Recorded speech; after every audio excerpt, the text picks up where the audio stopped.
Sejahtera dan salam pewaris watan. Saya Eun Xiao Chen dan rakan saya Ahmad Zakwan bin Muhammad akan membentangkan tentang tajuk seminar kami, iaitu adakah semua idea dalam saiz penting meskipun ia telah terbukti salah.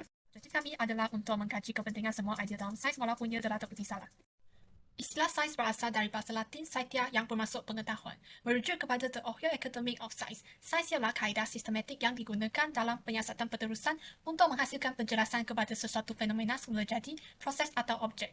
Antara ciri-ciri saiz ialah ia berdasarkan pemerhatian, pengujian hipotesis saintifik, pengukuran eksperimen dan pembinaan teori. Bukan itu saja, penjelasan tersebut adalah terbuka untuk ujian, penyamakan semula dan pemalsuan. Marilah kita sama-sama mengimbas kembali sedikit kaedah saintifik yang digunakan untuk mengesahkan kebenaran sesuatu teori atau hipotesis. Kaedah saintifik biasanya merangkumi langkah-langkah seperti bertanya soalan berdasarkan pemerhatian, melakukan penyelidikan latar belakang, membina hipotesis, menjalankan eksperimen, menganalisis data, membuat kesimpulan serta menyampaikan keputusan kepada orang lain. Walaupun kaedah saintifik digunakan untuk mengesahkan kebenaran sesuatu teori atau hipotesis, kebenaran dalam saiz tidak pernah muktamad dan apa yang diterima sebagai fakta hari ini boleh diubah suai atau bahkan dibuang esok. Isi pertama ialah idea saiz yang salah menginspirasikan idea-idea baharu yang lebih tepat. Mari kita lihat kepada satu contoh untuk lebih memahaminya. Teori adunan bakat adalah teori tentang pewarisan yang popular pada abad ke-19. Ia menyatakan bahawa progeny mewarisi apa-apa ciri sebagai puratan nilai induk bagi ciri-ciri tersebut. Misalnya, penghilangan bunga merah dengan bunga putih bagi spesies yang sama akan menghasilkan progeny yang berbunga merah jambu. Ini mencetus minat seorang ahli saiz yang bernama Gregor Mendel. Mendel memperhatikan bahawa penghilangan pokok kacang pis tinggi dan rendah di tamannya menghasilkan progeny yang sama ada tinggi ada rendah tetapi bukan sederhana tinggi. Perhatian seperti ini menyebabkan Mendel mempersoalkan teori adunan bakat. Selepas menjalankan eksperimen, beliau seterusnya menghasilkan idea saiz baharu yang lebih tepat tentang corak pewarisan, iaitu hukum Mendel pertama dan hukum Mendel kedua. Penemuan Mendel ini membawa kepada penolakan teori adunan bakat dan perkembangan dalam bidang genetik moden. Idea saiz yang salah seperti teori adunan bakat telah menginspirasikan ahli saiz untuk menguji dan menyemak semula kebenarannya dan ini membawa kepada penghasilan idea saiz baharu yang lebih tepat seperti hukum Mendel pertama dan kedua. Seterusnya, isi kedua ialah idea saiz yang salah membantu untuk meningkatkan dan memperbaiki pemahaman kita terhadap sesuatu pengetahuan. Sebagai contoh, teori penjanaan spontan yang dipercayai pernah pada zaman dahulu mengatakan bahawa benda hidup wujud spontan dari benda bukan hidup. Misalnya, berengga lalat wujud secara spontan dari daging Arab. Pada 1668, Francesco Redi telah menjalankan eksperimennya dan merumuskan bahawa berengga lalat sebenarnya berasal dari telur lalat, bukan wujud secara spontan dari benda bukan hidup. Namun kemudian, John Needham menjalankan eksperimen lain dan berjaya memerhatikan kewujudan benda hidup dari kaldu yang diyakini telah steril. Tetapi sebenarnya, beliau mungkin tidak memanaskan kaldu tersebut cukup lama bagi membunuh semua mikrob di dalamnya atau terdapat mikrob yang masuk ke dalam kaldunya sebelum botolnya ditutup. Seterusnya, Lazarus Spallanzani membagi kedua-dua eksperimen Needham dan Redi dan beliau mendapati bahawa hanya botol yang terbuka diperhatikan ada kewujudan hidupan di dalam. Namun begitu, eksperimen Spallanzani dipersoalkan kerana mungkin semua udara di dalam botol tertutup yang merupakan daya vital bagi penjanaan spontan telah disingkirkan. Akhirnya, pada abad ke-19, eksperimen Louis Pasteur telah berjaya menyangkakan teori ini dengan menggunakan botol yang lehernya melengkung es, di mana ia hanya membenarkan kemasukan udara tetapi menghalang kemasukan benda asing yang terampai di udara.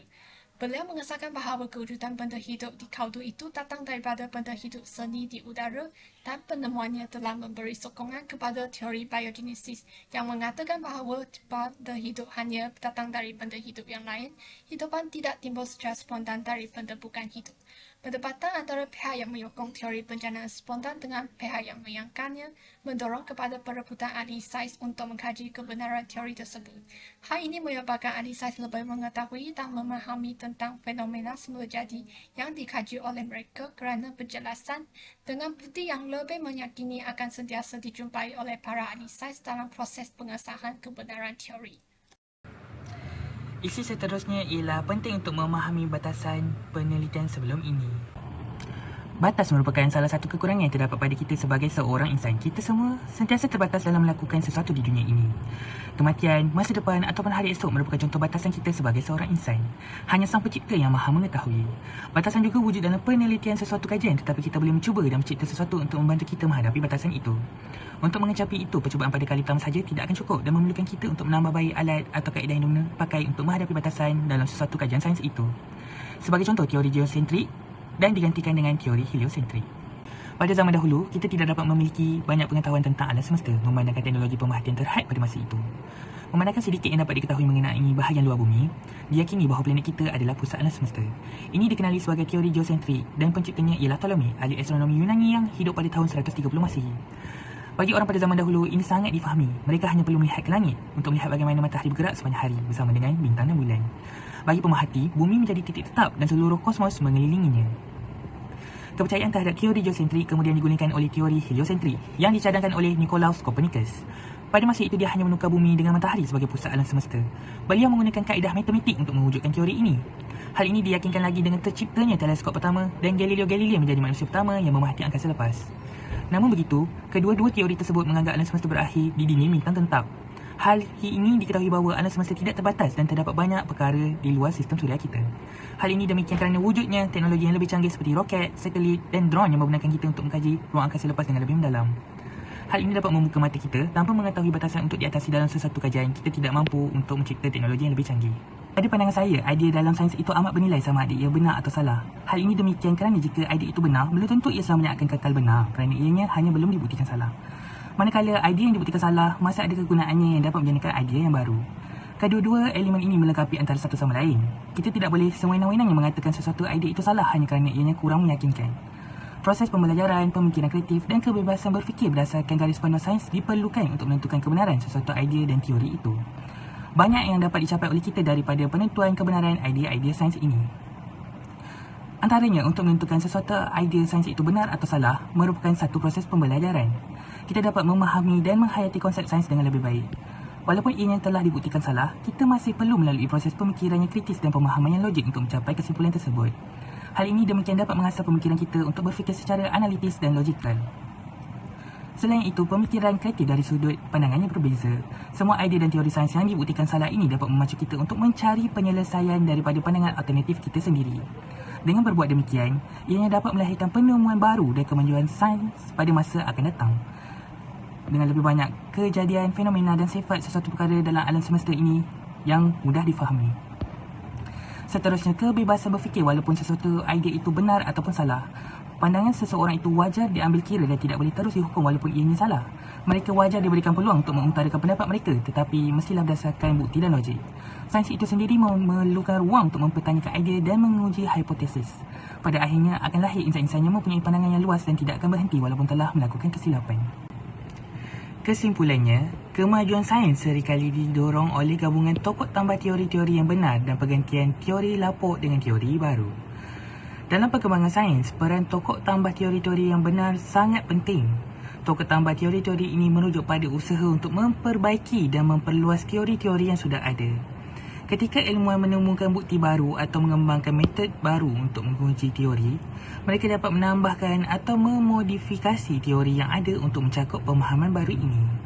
Dengan demikian, tokok tambah teori-teori yang benar dapat membantu meningkatkan pemahaman kita tentang fenomena alam dan mendorong kemajuan sains.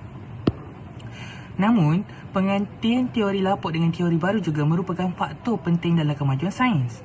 Seiring berjalannya waktu, pengetahuan dan teknologi berkembang dan teori-teori yang dulu dianggap benar dapat terbukti tidak lengkap atau tidak tepat. Ketika ada bukti yang kuat dan konsisten yang tidak sesuai dengan teori yang ada, ilmuwan cenderung mencari alternatif baru yang dapat menjelaskan fenomena tersebut dengan lebih baik. Akhir sekali, meskipun sesebuah idea dalam sains itu benar dan hanya ditokok tambah atau salah dan digantikan dengan idea yang baharu, ianya tetap penting dan usaha seseorang ilmuwan itu mestilah dihargai. Kita semua terhutang budi kepada mereka atas pengetahuan dan pemahaman yang kita miliki hari ini. Hal ini demikian kerana mereka telah bekerja keras untuk membangun pengetahuan kita tentang dunia dan alam semesta. Dengan memberikan penghargaan yang layak kepada mereka, kita memperkuat usaha mereka mempromosikan budaya ilmiah yang sihat dan mendorong kemajuan sains untuk kesejahteraan kita semua. Berikut merupakan senarai rujukan yang kami gunakan untuk menyiapkan tugasan ini.